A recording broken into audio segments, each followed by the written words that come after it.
You got to remember, before we accept the European philosophy of that we're African American and accept the fact that you're this new being in America, before you even get to all of that, you can't get to being American before you get to being African first. It's first and foremost, be African. And embrace that and embrace as much of the culture as we can. And everybody will do that in their own different way. Some people will do it with, you don't want to straighten your hair. Some people will do it with, you want to wear, unk chains or medallions, or everybody got their own style and flair, and that's cool. But as long as in our soul and our spirit, we recognize that we're Africans first. That's what Marcus Garvey would say, Africa for the Africans, home and abroad. Meaning like, that's for us. Before we talk about being Negroes in Paris and everywhere else and all other stuff, we got to embrace the fact that, that's us.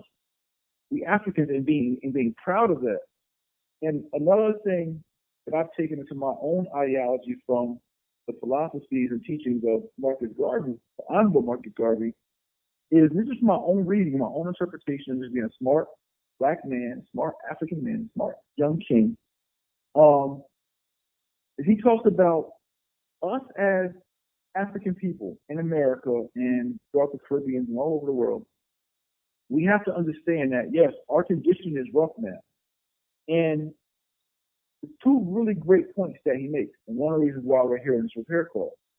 One point in what he makes in regards to our condition being rough and us being actually right now at the foot or at the tail, right? We're last place in wealth and last place in a lot of social conditions, economic conditions. But what he talks about is that you have to remember that the first being, the first king, the first queens, the first inventors, the first scientists, that the first of practically everything was us. We're Africans. That's our lineage. We were the first of the greats, first of the creators, the first civilized and sophisticated nation and civilization and countries of people.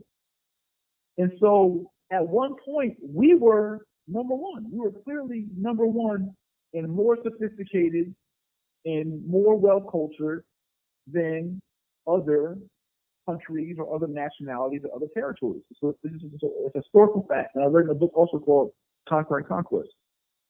And at the time where we were more civilized, sophisticated people as Africans, our lineage, other groups of people like the Europeans and other groups were still evolving. We're still barbaric in essence. And we were number one. And through us getting comfortable in our spot, we got complacent.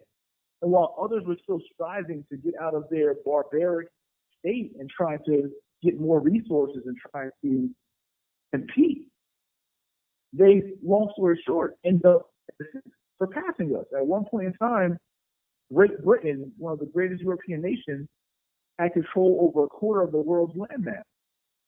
And through the fortunate events of them being an island and import and export and the steel revolution and them having steamboats and all that, they got to conquer a lot of the world.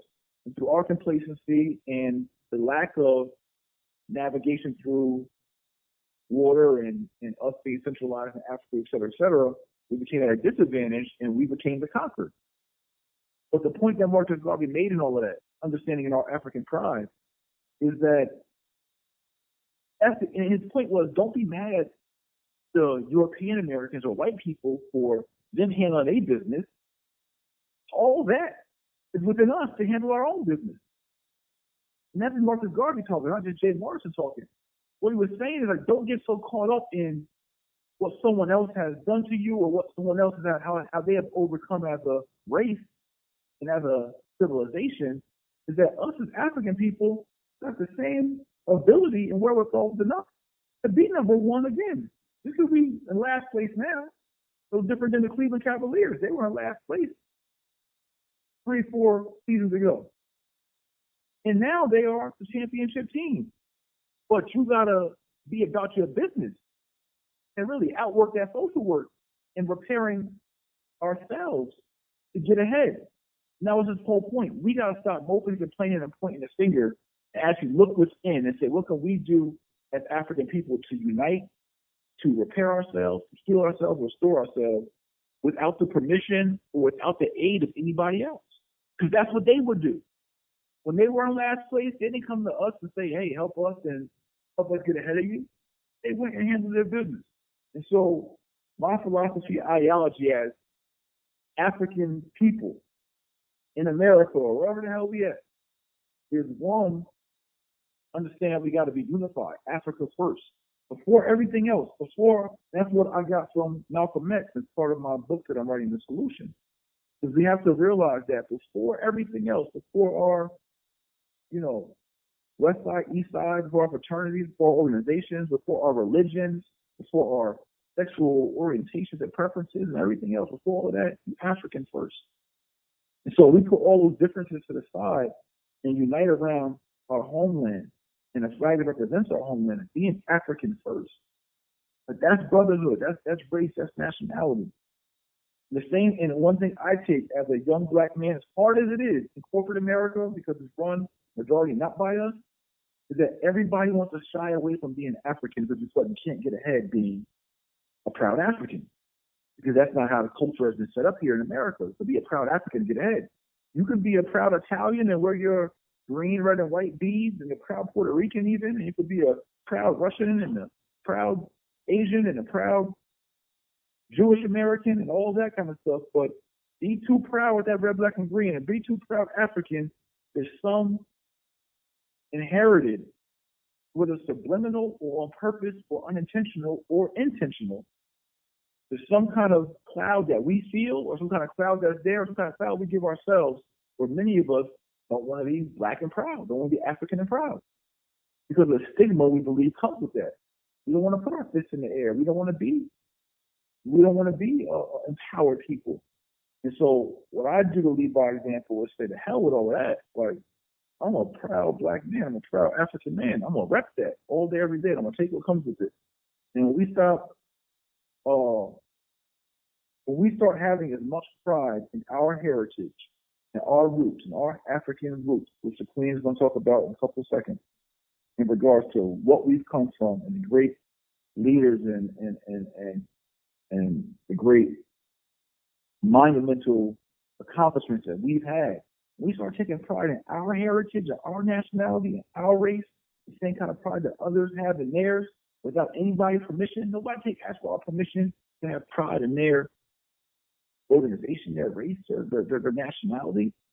When we start doing that and really take pride in our African heritage, our African roots, our lineage, regardless of the circumstance of what we've been through, understanding that, yes, we went through our own Holocaust. And similar to the Jewish people going through their Holocaust, they pivoted off of that and repaired themselves and have climbed their way to continued success.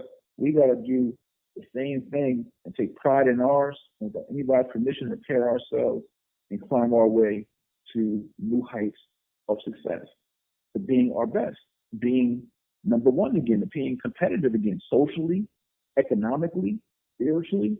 But we got to step our game up all the way. But it starts with, again, having love, having pride, having acknowledgement, and not being ashamed and being joyful about it. Just be African, but be who we are. You can't change that. You can't mask it. You can try to wash it down with African American and everything else. At the end of the day, the African people, our ancestors got left here in America after a really bad situation and left to fend for themselves. We're the ones picking up those pieces and putting them together. And so that's my take on us being African here in America and our African history. When you start taking pride in who you are and our nationality, it gets fun, it gets intriguing to give your kids books on our history, for you to read with them, for us to learn about our great leaders and our great fighters and those great triumphs stories. Because we weren't given that kind of curriculum. We were given a European American curriculum for the purpose of European American agenda, which is what their country is what they were supposed to do. So us having our own nationality and our own continent of origin, we need to start being intentional about giving ourselves a new education, from the top down, from us as the adults and this millennial generation onto our kids, and we just got to infuse ourselves in our culture. Our culture is beaten and stripped from us, so we got to be intentional about personal culture back on ourselves and on our people. And that's, you know, my, I guess, my mental breakthrough, my emotional breakthrough, how I would hope everyone can start to connect to seeing the value in obtaining, studying, researching, embracing our African heritage and our African history. And so with that, I want to pass to Queen Jazz real quick, just for any comments, and then you can introduce again Queen Akua.